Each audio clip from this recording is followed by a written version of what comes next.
Next example, example number 5, this time a little harder. Power function, n to the d. What is the d? Some unknown constant, positive. Little o exponential function, a to the nth, a d greater or equal to 1. Yeah, here a greater or equal to 1, but later we will see. If later we only require d constant. Yeah. In this example, we assume it is greater or equal to 1. This example, only this example. Yeah. A greater than 1. Yeah. All right. And in this example, we use d as integer. So that's why we make it greater, positive integer, greater or equal to 1. Yeah. Later, we will change it to a real number, positive real number. We don't require integer, but in our first power function example, we want to make it a little easier, so we make this integer assumption. Later, we will relax that restriction, make it more general. Yeah. All right. Ratio of the two functions, limit, and Lobita's rule. In order to apply the Lobita's rule, we need to use the continuous variable x. Okay? Yes. To make our thinking more rigorous. Make our thinking more rigorous. We're not satisfied with just get a correct answer. Yeah. If you use the textbook way, still using n there, taking derivatives, although you can get a correct answer, but your thinking is not that rigorous. So that's not a good training. Yeah. So I like to give you, solid, logic, thinking training. Yeah. So that's why I want to put a rigorous math here. Yeah. All right. Then we can safely apply Lobita's rule here. Power rule, remember, derivative of x to the dth power, we apply the power rule, the formula for the power rule, and derivative of exponential function, that's the formula. After simplification, let's do simplification. Yeah. So we have a lot of constant thing, part. Yeah. So then remaining functions after simplification, you can see, similar the format as the original.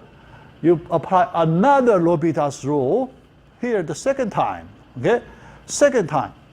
Each time you bring down the exponent by 1 based on the power rule. Second time you bring down the exponent number by 2 and so on. All right. Look at after d times, you apply Lobita's rule d times. So the constant d factorial, the denominator natural log of n d times, dth power. Yeah. X, the power term, bring down d times d minus d, 0. It's gone, right? X to the 0th power, that's 1. So after simplification, you have d factorial over parenthesis natural log of a to the dth power, then our original exponential function, x, a to the xth exponential function. Yeah. When x goes to infinity, it equals 0. Yeah. So that's why it is hard because we apply Lobita's rule d times, and get the answer. Get the answer. All right. Yeah. Try to follow. Yeah. Try to follow this procedure. Yeah. Yeah. You need math knowledge to go through Yeah. You need to do the simplification right? Yeah. And finally, you get to this point. Then, by definition of little o, we have that conclusion. We have that conclusion. Yeah. And we can, after this step, 0, then we can go back to m. Go back to m. We change continuous variable back to discrete variable. Why we can make the change, I explained the last time, right? So when you have a limit, when n goes to infinity, you have a limit already. Yeah. How to go to that limit? Then you have the freedom to choose how to go to the limit, right? Yeah. Because here we only require x goes to the infinity. We do not specify which way to go to infinity. All right? We have freedom to choose which way to go to infinity. How about you just choose the discrete value to go to infinity? Right? 1, 2, 3, 4, discrete value to go to infinity. So you're fine. You do not violate any rule here. Yeah. So that's why after you get this limit equal to 0, you can replace x back to discrete variable n without any problem. No violation at all. It is rigorous. It is rigorous. Okay? Yeah. All right, so that's question number 5. Yeah.